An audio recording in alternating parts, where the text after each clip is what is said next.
All right, these are the first visuals, viewers, that are coming in from the Prime Minister's residence. All eyes have been on the Cabinet Committee on Security meet. Well, that's what's taking place right now. You can see Prime Minister chairing this meeting. All eyes on this particular meet, viewers. India is plunged in grief, and now there is a sense that retribution, revenge, all of that. But what would be India's response right now being discussed? These visuals that are coming in of the Cabinet Committee meet on security. The Prime Minister clearly chairing that meeting. He cut short his visit to the Saudi Arabia late last night, flew back in. The Home Minister, who was in Srinagar yesterday, also flew back in this morning after meeting the injured. And now this high security meeting taking place. The Cabinet Committee on Security meet on Suez. The Home Minister, Defence Minister, NSA, everybody at the Prime Minister's residence. There's Nirmala Sitharaman at the Prime Minister's residence, Minister of External Affairs, S.J. Shankar, everybody attending. It's a key security meet. Important decisions would be made on what would India's response be to what we have seen on Suez yesterday in Srinagar, Pahalgam. A bloodbath there where 28 till now have been killed, helpless, innocent tourists. The Prime Minister clearly, what you can see, grim, understandably, the kind of situation right now that prevails. The Defence Minister today gave out the first public statement coming in from the government where he says that India will give a befitting response. Those visuals that you can see, the Prime Minister flanked by the Home Minister on one side, Defence Minister on one side. Clearly, it's the Home Minister explaining the current situation to the Prime Minister. What would come out of this key huddle remains to be seen. The National Security Advisor, NSA, Ajit Doval, is also present at this particular meet. But these images coming in from the Prime Minister's residence, I want to cut across right now immediately. My colleague Piyush Mishra joins us right outside 7 Lok Kalyan Mark. Piyush, what more can you add? Images coming out of this meeting right now, all eyes trained on what would be the decisions that are taken. Will there be immediate repercussions where Pakistan is concerned, or will India strike when the iron is cold? Over to you, Piyush. Well, most likely, Preeti, there can be some sort of decision taken by this crucial meeting which is right now underway. And as we are speaking, we've also got the inside pictures of the meeting which is taking place at the residence of PM Narendra Modi. We can see Home Minister Amit Shah, Defence Minister Rajnath Singh, Foreign Affairs Minister S. Shankar. Along with him is National Security Advisor Ajit Doval and Vikram Misri, who is also Foreign Secretary. All the top officials are right now present. Also, a few officials from Prime Minister's office, including P.K. Mishra, he is also there in this crucial meeting which is right now going on. Remember that PM Narendra Modi has cut short his Saudi Arabia visit, and the moment he landed today at the airport, he was briefed by National Security Advisor Ajit Doval, and in that meeting, S. Shankar was also present, Vikram Misri was also there, and as he is speaking, this a crucial meeting is underway at the residence of Prime Minister. What we are also told is that in few minutes from now, the Foreign Affairs Ministry is also going to brief the media about the current stance of Foreign Ministry. So the briefing was supposed to take place at 7 p.m. But the meeting is still underway at the residence of Prime Minister. And as we know that Defence Minister Rajnath Singh has already assured that strongest possible actions will be taken. A befitting reply will be given to Pakistan. And remember that this statement was made just ahead of this crucial meeting at the Prime Minister's residence. So after this meeting, we can expect some sort of decision taken by the government, because a huge assurance has already been given by the all top leaders of the government, including PM Narendra Modi, Defence Minister Rajnath Singh, and also Home Minister Amit Shah. All right, so those images that are returning, it was an urgent meeting, viewers, which was called by Cabinet Committee on Security, meeting underway right now. There will be certain decisions that will be made in this particular meeting, and there will be repercussions of that. How immediate will those repercussions be is the big question. But the Prime Minister right now being briefed and, of course, taking stock of the situation and, of course, coming in together to decide what will be the appropriate action.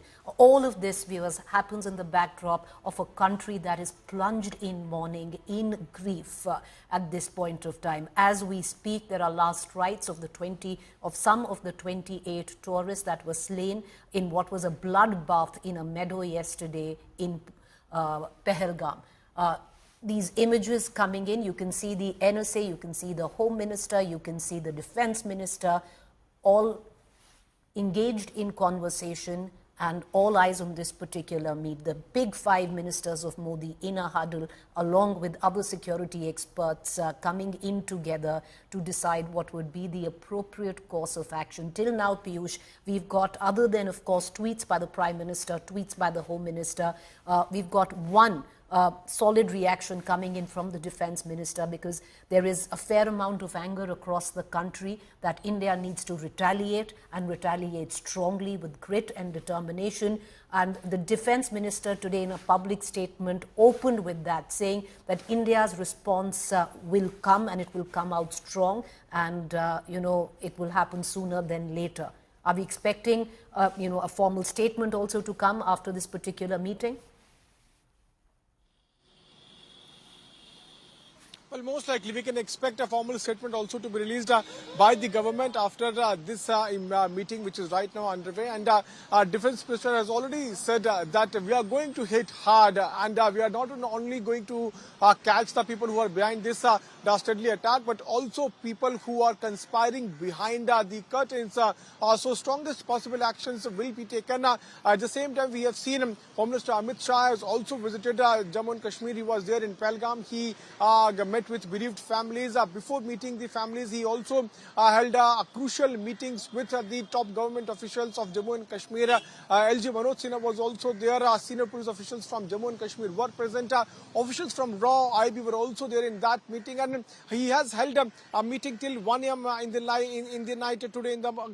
If you talk about yesterday, after holding a series of meetings, he was also apprised of the situation there of Pahalgam, and then he directly went to the very spot where this dastardly terror attack was carried out by Pakistan-sponsored militants. Also, Home Minister has been updated about the current situation. The operations against the terrorists have already been launched by the security forces.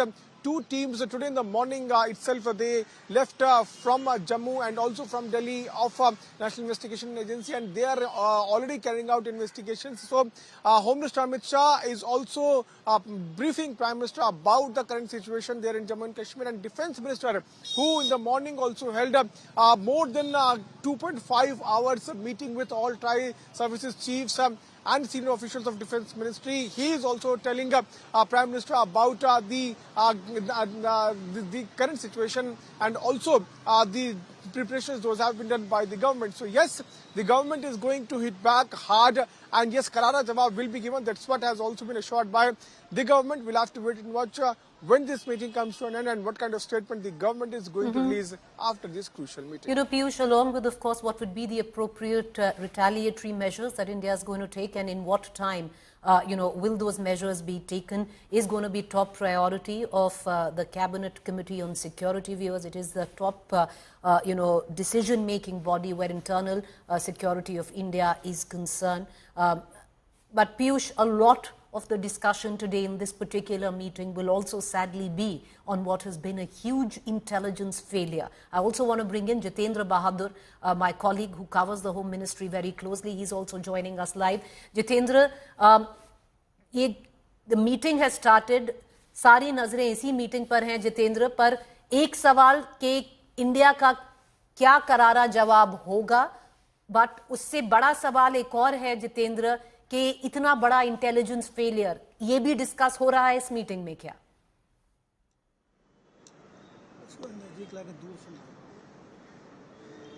Jitendra, आवाज आ रही है आपको? Okay, we're going to try and cut across to my colleague Jitendra in just about a short while from now. But viewers, I will bring in Piyush Mishra back into this conversation while we connect to our reporter who covers the Home Ministry very, very closely. The CCS is underway. Like I said, it is the top decision-making body where India's internal security is concerned. You can see all the top ministers of the Prime Minister engaged in a very grim conversation on what would be India's retaliatory response. It's a time where the entire country is angry, anguished, in grief, in mourning, but wanting India to reply. Retribution is the demand of this country of this hour. And somewhere down the line, everyone is looking at the Prime Minister to deliver that deliverance on the count of how 28 lives were snuffed out. Meanwhile, while we cut across back to Piyush and my colleague Jitendra, there's news right now coming in from Kulgam. News break just filtering in. An encounter has broken out between terrorists and security forces in Tanmarg, Kulgam. What we have been given to understand, top TRF commander has been trapped in this Kulgam encounter. Mind you, viewers, TRF has taken responsibility for the attack in Pahalgam as well. It's an offshoot of the Lashkar-e-Taiba of Pakistan.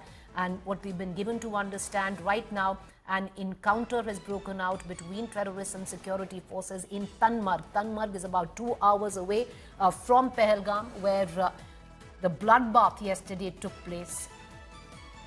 What we've been also given to understand, a top TRF commander has been trapped in this particular encounter. We're going to try. Mir Farid, my colleague, is joining us live right now. TRF has taken responsibility, Mir, of the bloodbath, the terrorist attack that took place yesterday in Pahalgam, and right now this encounter which is taking place in Tanmarg. Is there a correlation between the two?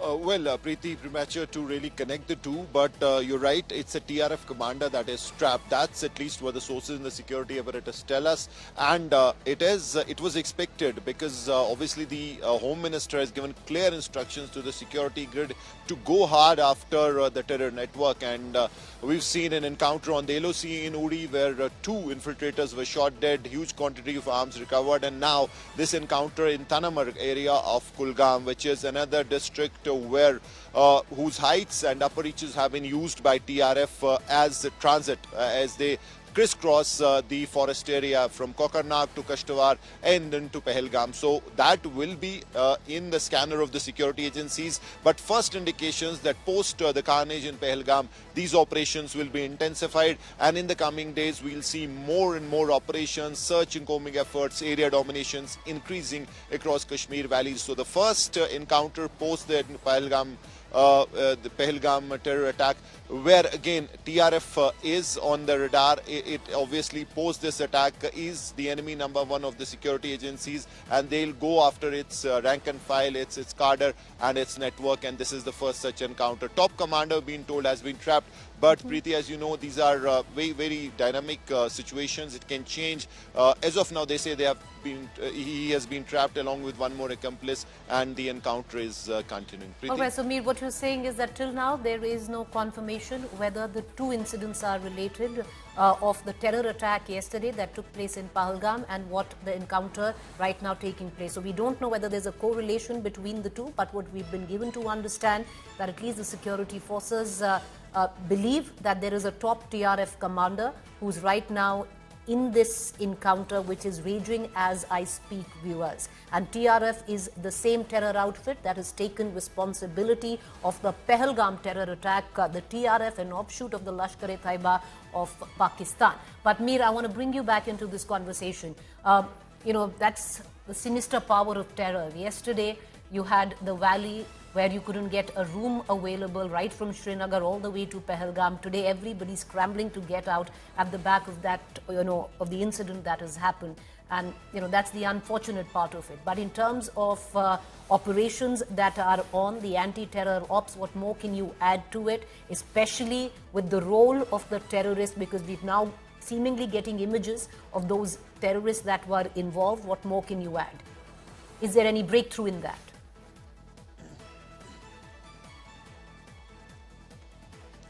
Well, Preeti, already the investigations have been fast-tracked. It's been hardly 24 hours since this encounter has happened. But based on what the eyewitnesses told the security agencies about these terrorists, their fatigues and how they looked, sketches have been prepared. And then we know they have a database as far as the security agencies are concerned. They have details of the active militants. So they have been correlated on the basis of which these sketches have come out. And some names have also come out, which also includes a local cadre of TRF and then the hit squad or the FTs.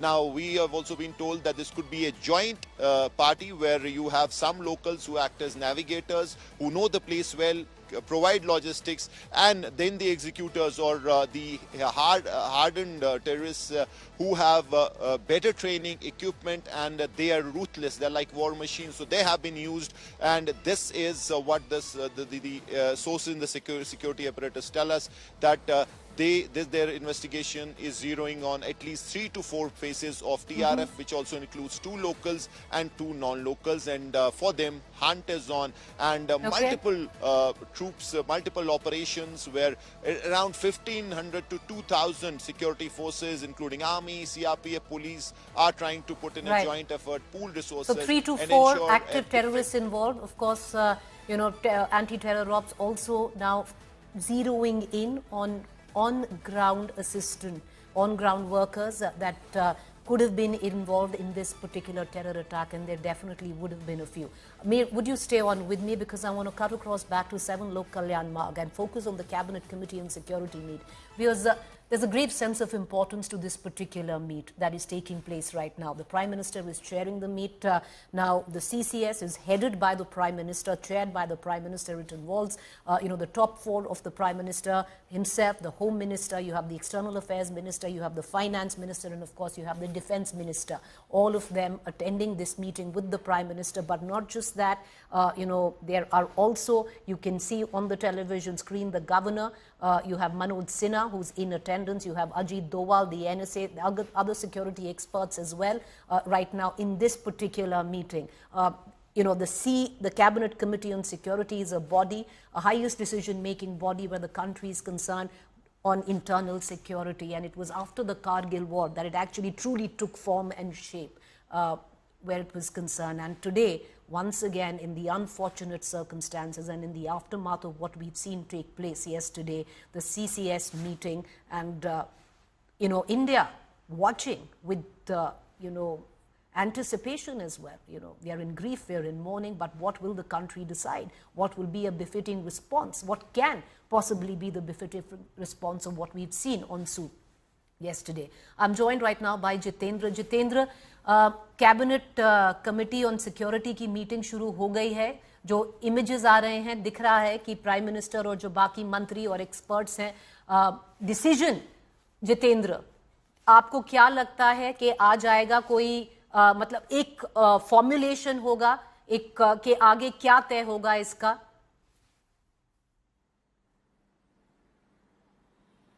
देखिए प्रीति, ये एक बहुत बड़ी बैठक चल रही है प्रधानमंत्री आवास पर, और इसमें रक्षा मंत्री राजनाथ सिंह, इसके साथ साथ गृह मंत्री अमित शाह, विदेश मंत्री और वित्त मंत्री, ये तमाम जो मंत्री हैं वो शामिल हैं. इसके साथ ही NSA अजीत डोभाल.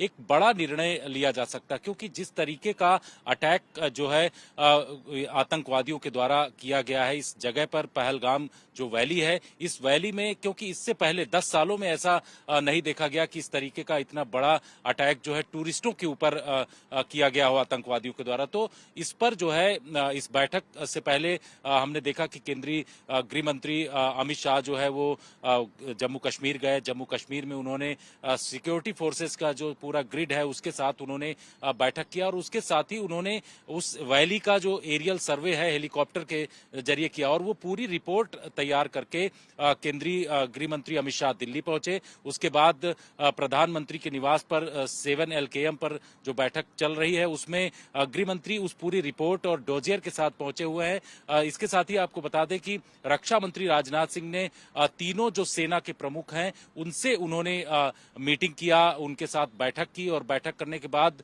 उन्होंने पूरी जो तैयारी है सेना की उसके बारे में जानकारी प्रधानमंत्री को देंगे। तो एक CCS में तमाम जानकारियां दी जा रही हैं और इसका सीधा मकसद यह है कि पाकिस्तान प्रायोजित जो आतंकवाद है वो जिस तरीके से फल फूल रहा है जम्मू कश्मीर में, हालांकि पिछले कुछ सालों में अनुच्छेद 370 के बाद देखा गया कि आतंकी घटनाओं में काफी कमी आई है, लेकिन इस बार जो टेरर अटैक किया गया है ये काफी खतरनाक है और इसको जिस तरीके से रक्षा मंत्री राजनाथ सिंह ने कहा है कि जो आतंकी इसमें शामिल हैं उनके खिलाफ तो एक्शन किया ही जाएगा और इनके पीछे जो लोग फंडिंग कर रहे हैं या फिर इनके पीछे से जो लोग इनका समर्थन कर रहे हैं उनके खिलाफ भी हमारी जो फोर्सेज हैं वो बड़ा एक्शन करेंगे। तो इस तरीके का संदेश रक्षा मंत्री की तरफ से, गृह मंत्री अमित शाह की तरफ से पहले ही दिया जा चुका है। माना जा रहा है कि इस बैठक के बाद कोई बड़ा निर्णय लिया जाएगा जो कि आतंकी संगठन या फिर उसके पीछे जो लोग लगे हुए हैं उनके खिलाफ एक्शन बड़ा होगा।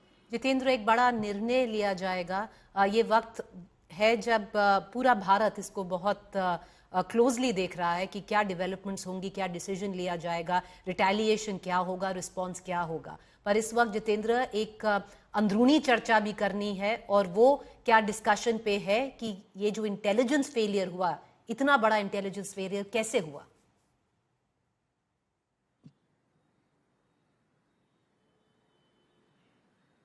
जितेंद्र, आपको आवाज आ रही है? All right, we're going to come back to my colleague Jitendra in just about a minute. Meanwhile, in the wake of terror attacks in Kashmir's Pahalgam, flight prices have, from Srinagar, having so abundantly risen, and tourists are being forced to shell out hefty amounts of money to fly back because viewers, there was a sense of panic, understandably, unfortunately, but understandably, after the terror attack yesterday, and everyone who is there holidaying, mind you, not a single room was available in the valley till about 2 days ago, and now Pahalgam is a ghost town. People want to even leave Srinagar and come back home. Airfares to major Indian cities have skyrocketed since the news of the terror attack broke out on Tuesday evening. Searches on websites of airline operators either showed elevated ticket prices, which include sold-out tickets. Even though you've had Air India, which has increased the number of flights, but the prices of those flights remain extremely high.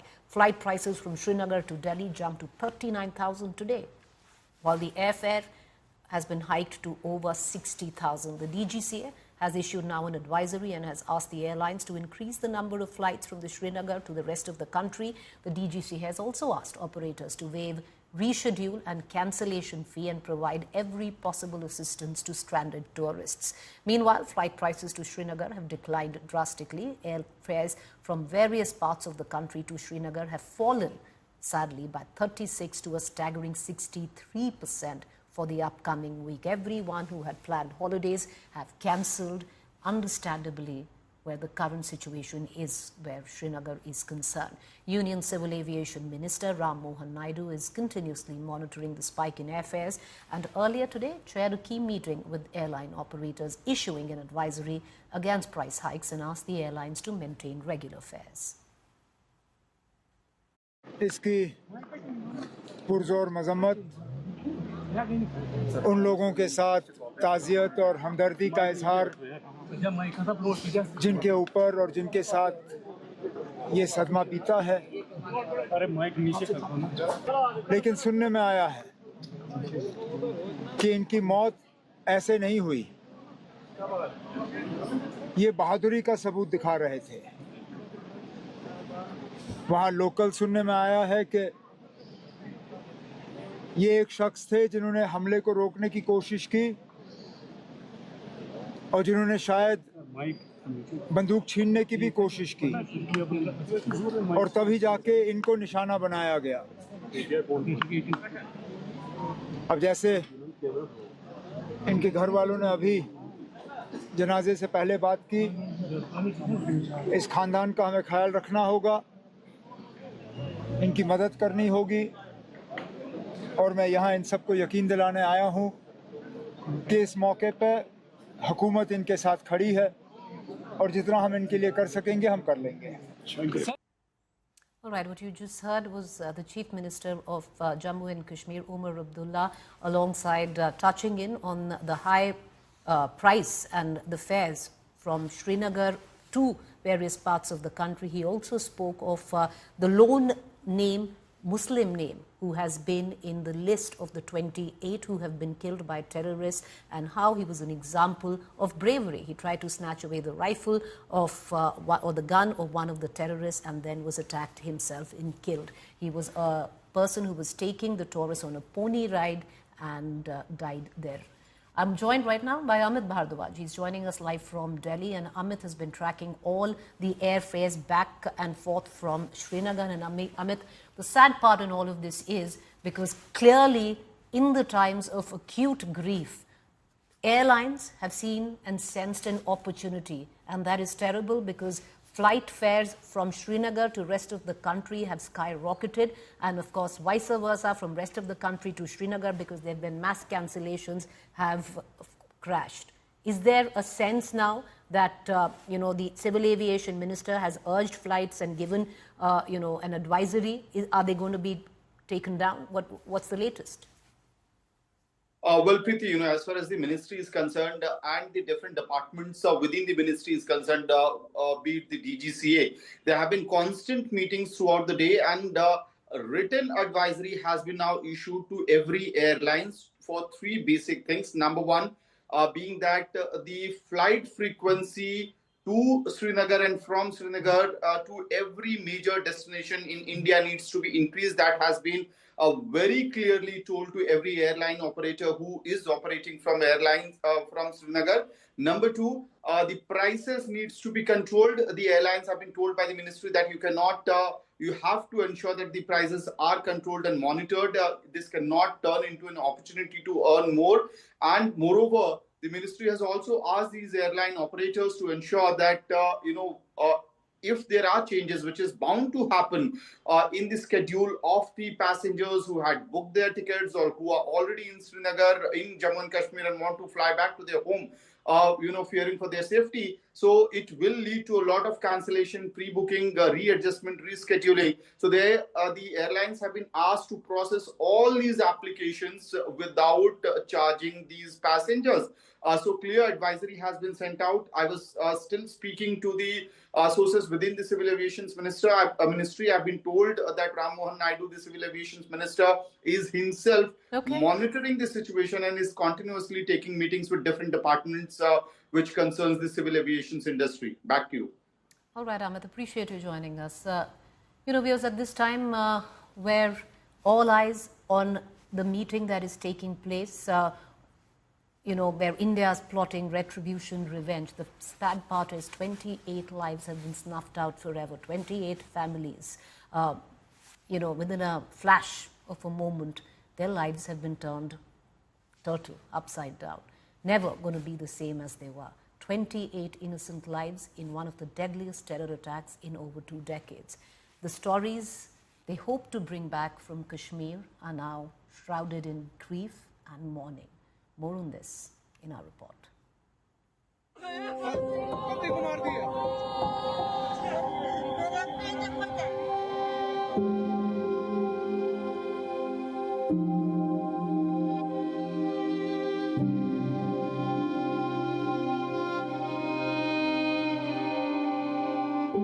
28 Indian civilians on a vacation with their family to Kashmir now return in coffins. Identified as Hindus, shot dead at point-blank range in Pakistan's sponsored radical Islamist terror attack. Among them, 3 newly married couples, now survived by young grieving widows. 26-year-old Lieutenant Vinay Narwal, an Indian Navy officer, got married only a week back and was on honeymoon with his wife.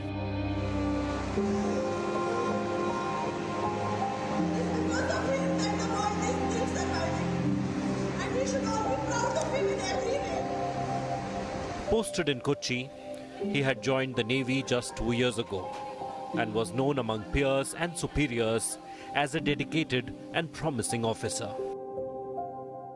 क्या बोलते भेलपुरी खा रही थी, मेरा पति side में था, एक इंसान आया, उसने उसको गोली मार दी। यहाँ पे उसने बोला कि शायद मुस्लिम नहीं है, उसने उसको गोली मार दी। This heart-wrenching moment captured of his young widow sitting by Narwal's mortal remains has turned into a defining image of the Pahalgam carnage. Himanshi now returns home with her husband in a coffin.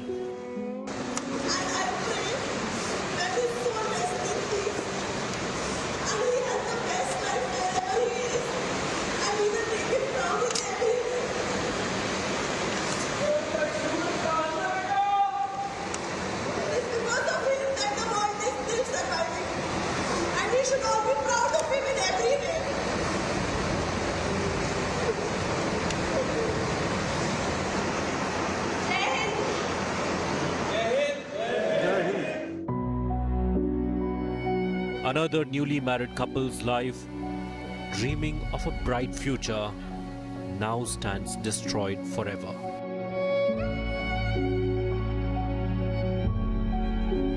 Shubham Dwivedi got married in February, and now his young widow heads home alone with her husband's coffin.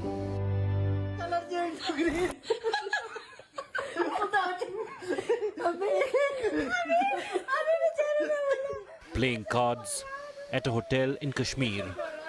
Soon these happy moments with the extended family turned to horror. Shubham was gunned down in front of his wife after terrorists identified him as a Hindu. भाभी ने ये बताया कि वहाँ पर 2-3 लोग अंदर आए जो कि वर्दी में थे, यूनिफॉर्म में थे, और उन्होंने आते ही भैया से पूछा कि क्या तुम मुसलमान हो। तो बहुत ही मतलब अजीब सा ये क्वेश्चन था उनके लिए, तो उन्होंने बिल्कुल नेगलेक्ट किया उसको। उसके बाद उसने कहा कि तुम कलमा पढ़ के सुनाओ अगर मुसलमान हो तो भैया ने उसे कहा अरे जाओ परेशान मत करो, बस इतनी बात उन्होंने कही थी। इसके बाद उसने तुरंत शूट कर दिया और फिर बंदूक भाभी के सर पर रखी और उनसे कहा कि हम तुम्हें इसलिए छोड़ रहे हैं ताकि तुम जा कर के अपनी सरकार को बताना कि हमने तुम्हारे पति के साथ क्या किया। Indian Air Force's Corporal Tej Halyang, who had also recently tied the knot and was on a vacation with his wife, was also shot dead in the massacre. Halyang hailed from Lower Subansiri district of Arunachal Pradesh. कल शाम को ऐसा खबर मिला है तो अचानक से हम सब परिवार पूरा शोक में डूब गए कि किसको क्या खबर ले। तो फिर मिसेज जो कोई उसमें ये रिप्लाई नहीं दे पा रहा है। सरकार से यही दरख्वास्त है अभी इमीडिएटली जितना जल्दी हो सकेगा ये आपका टेरर का लोकेशन को पता करके उनको ये सीधा जवाब मिल जाए। मैं मंजुनाथ शिवमोगा कर्नाटक से। Among the 3 dead from Karnataka was 47-year-old Manjunath Rao from Shimoga. हमारा कश्मीर टूर का दूसरा दिन है। कल हम बोट हाउस में ठहरे थे। Hours after enjoying a serene shikara ride on the Dal Lake, their visit to Pahalgam proved fatal. Manjunath's wife urged the terrorists to kill her too, and in turn received a mocking response from the armed jihadists. She was being spared to tell the government about this massacre. IB officer Manish Ranjan's inconsolable wife and children were accompanied to safety, reflective of the aftermath of the tragedy. Soon the air was filled with wails of widows and children in shock.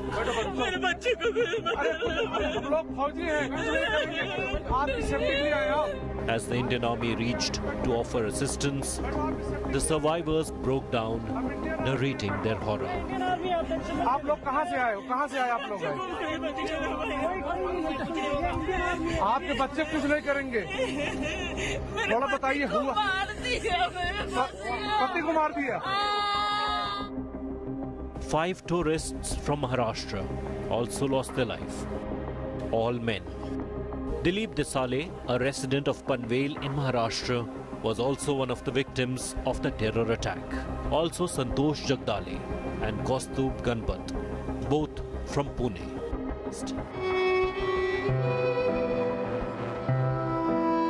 28 dead, leaving behind widows and children who watched the men of their family targeted. A nightmare that India will never forget. Bureau Report, India Today.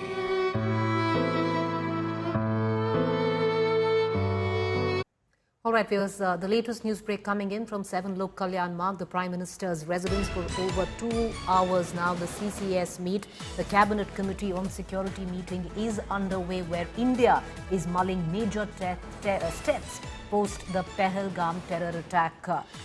What can be expected, viewers, is a major and a calibrated response to the attacks is expected to be formalized in this very meeting. And when that will take place is also the big question.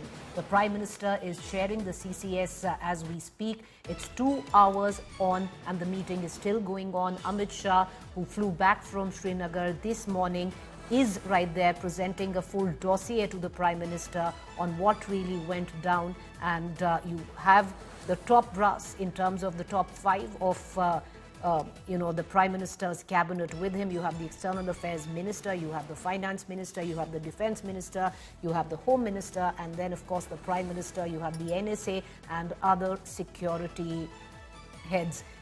This meeting has been convened to calibrate a befitting response, and the timing of that is also very important.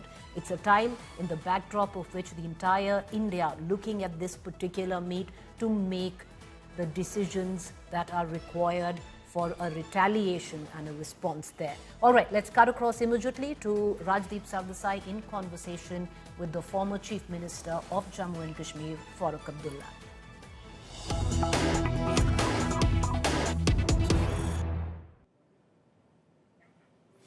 And as the country grapples with grief and anger over the dastardly massacre by terrorists in Pahalgam, I'm joined by a very special guest, the President of the Jammu and Kashmir National Conference, the ruling party of the Union Territory of Jammu and Kashmir, and multiple times Chief Minister, Dr. Farooq Abdullah joins me. Appreciate your joining us, Dr. Farooq Abdullah, there from Jammu. Your first reactions to what happened yesterday, this dastardly attack?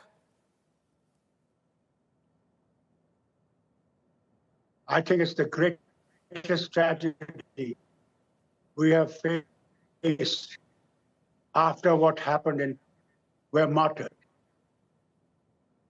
And I think this is a disaster. We were thinking peace has returned, and great slogans are made that we have uprooted all these elements. I think those who said these things were completely unaware or uninformed that they still exist.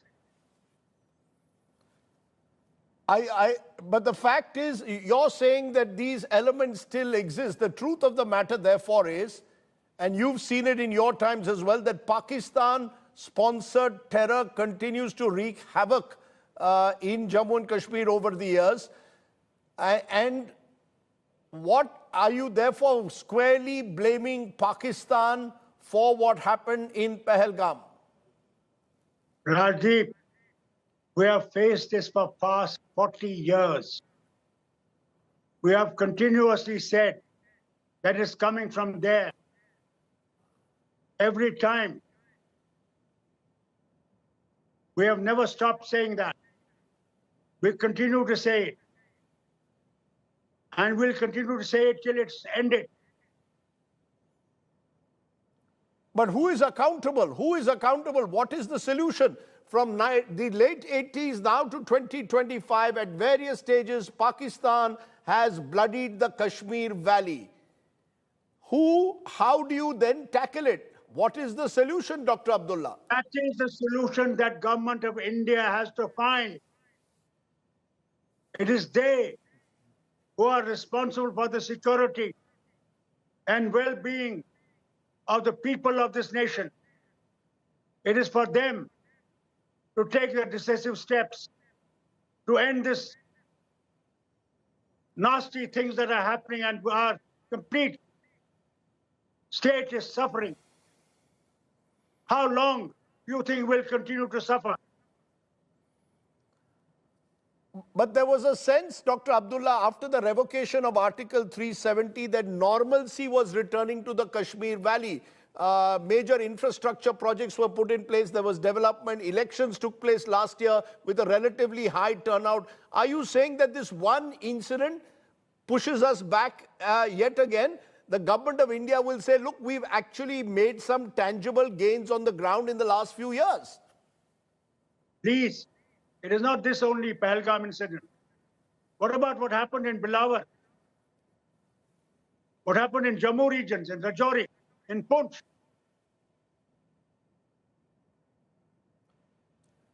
But you it's see, not only Pahalgam. It's been continuously happening. Yes, Dr. Abdullah, but the truth of the matter is, let's be clear, you were Chief Minister for several years. At that stage, nothing could be resolved. Now you've got the Modi government. Earlier, you've had Vajpayee's government, Manmohan Singh's government. No government, no individual government, whether in Srinagar or in Delhi, sir, has been able to find a silver bullet magic solution to end cross-border terrorism, faced with a country like Pakistan that seems determined to bleed us in Jammu and Kashmir. They have been bleeding us slowly and steadily. There's nothing new about it. For 40 years, they've been bleeding us. And they will continue to bleed us unless we start thinking and think positively of how to get rid of this. What do you mean by think positively? In the past, you've been among the advocates for a dialogue with Pakistan. There are others who believe the time for dialogue is long over. Now you need to have some very concrete action, possibly even across the border. The surgical strikes have taken place. There was Balakot. What, according to you, is the positive action that needs to be taken? Let me tell you, Rajdeep, I am not in command. And I'm not going to suggest anything to Government of India. They don't need my suggestion. I think they are intelligent enough to decide themselves. But I'll definitely like to tell them, you can't have dual control in Kashmir. Whereas Lieutenant Governor controls security, controls police, he controls the unified command. The state government does not have any say in these things. Imagine, we are elected government. An elected government is never brought into discussions when security matters are discussed. How do you think you will resolve these problems unless you have the state government and the people to sit with you and decide how to get on? I'm told today there was a security review meeting and Omar Abdullah was not invited for that meeting. Are you saying, therefore, that Omar Abdullah and the National Conference government bear no responsibility? Deep. Last time when the Home Minister came, only a week ago, he had security meeting. Chief Minister was not in it.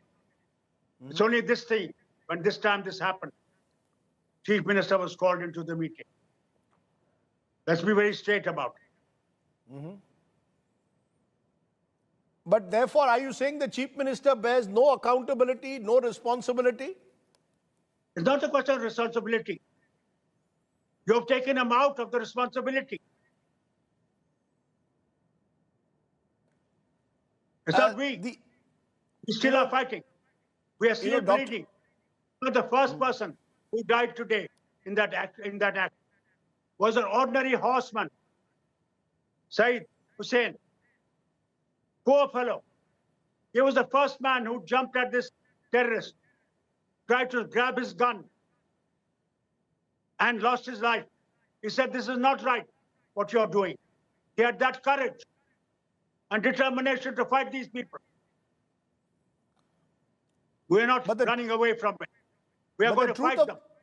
But the truth of the matter is,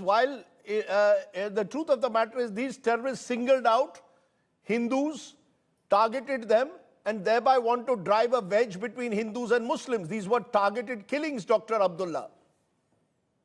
Rajdeep, it's not today only. They've always done before also the same thing. They targeted Hindus to create a wedge, which has now been playing heavily in the country. Heavily. We see how much division is taking place between Hindus and Muslims because of Pakistan's actions. Are you going to put all the blame only on Pakistan today? What about Kashmir itself? The fact is that there is a belief that there were some local Kashmiris possibly also involved in this operation.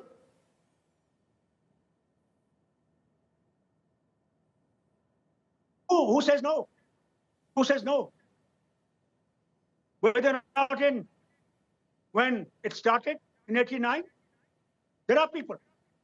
There will be people. They have to be dealt with.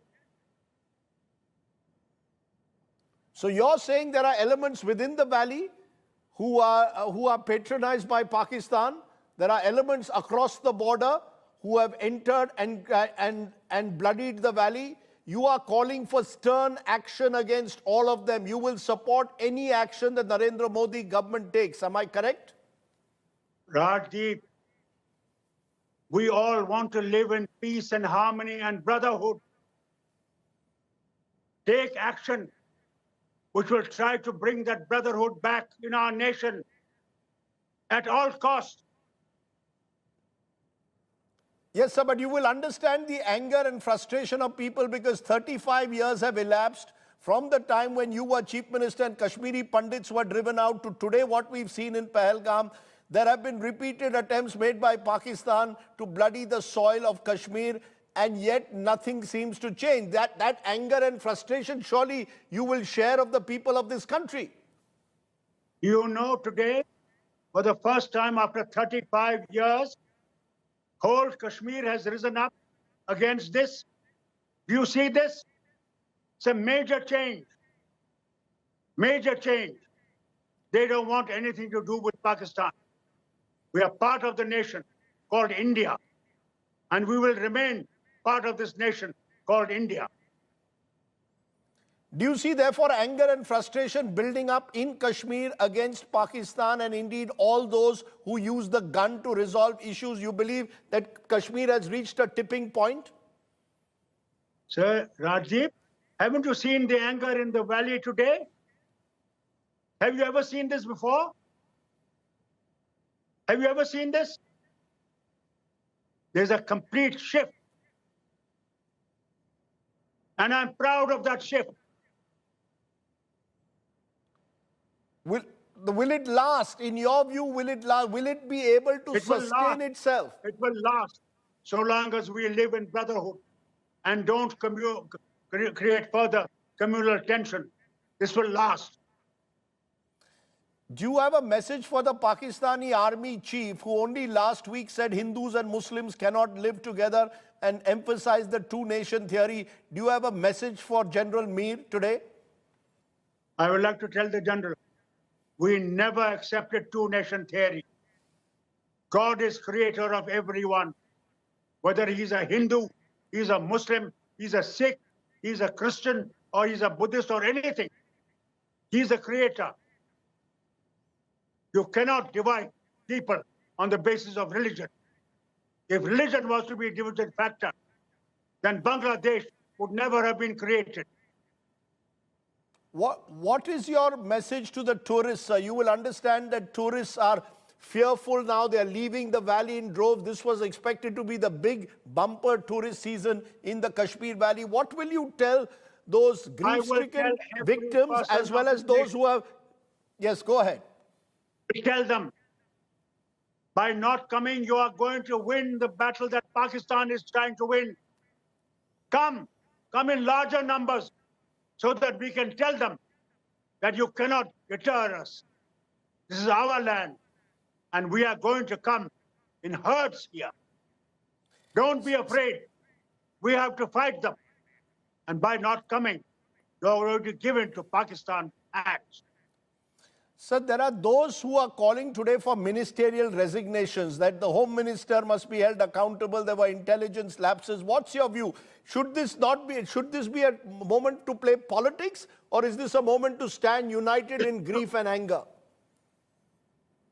I think we should stand united and not try to put fingers at each other. Not. This is the moment when nation must stand together as they stood together when Kargil war took place. We need that unity today. We need that understanding between each other. Hold each other's hand and show our enemy that we are not going to be defeated. We are not going to accept your hegemony. Farooq Abdullah, those are very strong words. In a moment, I want to take you to our Hindi network, Aaj Tak, as well. But I appreciate you joining me and speaking so plainly and firmly, sending out a very... I want to tell you one thing. You know, I didn't give an interview to any media. I gave of this interview because you're one man in this country who stands for truth, who stands for brotherhood, who stands for unity of every man. That is why I gave you this interview, because I'm proud of you. So that you're not afraid to use your word. Sir, my thoughts though today, I'm very kind, sir, but my thoughts today are with the victims, with the families, and with the people who have lost their near and dear ones, as I'm sure are your thoughts and prayers as well, Dr. Abdullah. Absolutely, Rajdeep. I cannot tell you how much I didn't have the words. I can't even think that such a thing could happen to people who had gone for enjoyment and they had to meet their death. It just shook me. I'm still not normal. I don't think I'll be normal ever, what they have done. Dr. Abdullah, I understand. I know that your pain and anguish, you told me this morning also, is genuine. You haven't slept all night. You said you were shaken by what's happened, as the nation has been. But as you rightly said, this is a moment also for collective resolve and to send out a firm message to those who try and divide us. Farooq Abdullah, for joining me here today. We are not going to bow. That they should understand. Yes, sir. Dr. Farooq Abdullah, thank you very much for joining me. Thank you, Raji. Thank you.